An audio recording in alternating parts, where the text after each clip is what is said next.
So it's official. The general election is going to be between Donald Trump and Hillary Clinton. Donald Trump, the man who just 11 months ago, when he launched his candidacy, descending the elevator in his Trump Tower, Manhattan headquarters, that we all fell down laughing at the prospect of him running for the White House. Well, he's now the Republican nominee, and Hillary Clinton will almost certainly be the Democratic nominee. It's hard to imagine two more contrasting figures or any more dramatic political showdown than between the former reality TV star and the former First Lady of the United States. One of the big questions that Trump's still shocking presumptive nomination throws up is whether the Republican Party can actually survive his candidacy. Well, I put that question to David Frum, former speechwriter to George Bush Jr. and a leading conservative voice, here at his offices in the famous Watergate complex. It is the reconfiguration of the Republican Party as we knew it. But it's not the end of the institution. It will just take on a different form. Where we are right now is that we have a party split into three unequal parts. The most religious and most conservative voters remain unreconciled to Donald Trump. They were Ted Cruz's most loyal supporters. And they are going to have a hard time. They're going to have a hard time returning to Donald Trump because of his weakness on the abortion issue and because of his general libertine lifestyle.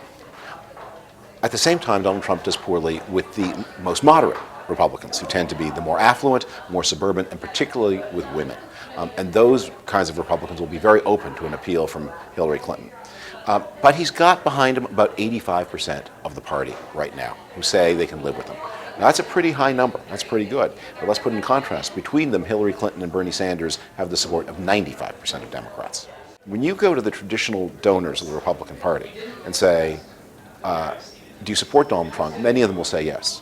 And then they will write a $1,000 check. These are people who, in other circumstances, would have written a $100,000 check. And the difference between $1,000 worth of support and $100,000 worth of support is a big difference. So the race starts off very much with Trump as the underdog and Hillary as the overwhelming favorite. So is it hers to lose? Even if the Republicans had nominated the most capable and well-liked figure, the fact is the wind is at the back of the incumbent party. Personal incomes are picking up. Unemployment is trending down.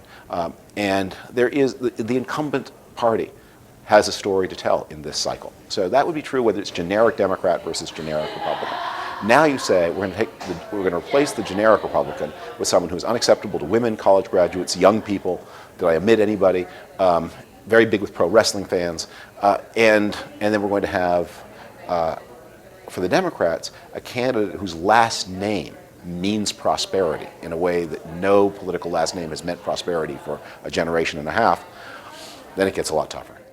So where do we go from here? Well, until Trump prematurely ended this race in Indiana on Tuesday night by prompting Ted Cruz to drop out, there was a whole calendar of very tightly fought primaries left to go up until California on June the 7th, and then, of course, the conventions in July. Well, they're all still happening, but effectively, the general election race between Hillary Clinton and Donald Trump begins now, and it's a very different map than you get in normal general elections.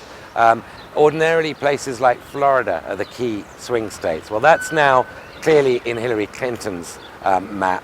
It's a Hispanic vote. It's clearly in Hillary Clinton's camp. The real areas of combat, if you like, are going to be in the Midwest, where the white, blue-collar workers are most heavily concentrated. And a lot of them support Donald Trump and feel correspondingly lukewarm towards Hillary Clinton. So I think the focus of this Battleground 2016 is going to be unusually Midwestern, and that's where the attention is now going to start to focus. This is Edward Luce for the Financial Times in Washington, D.C.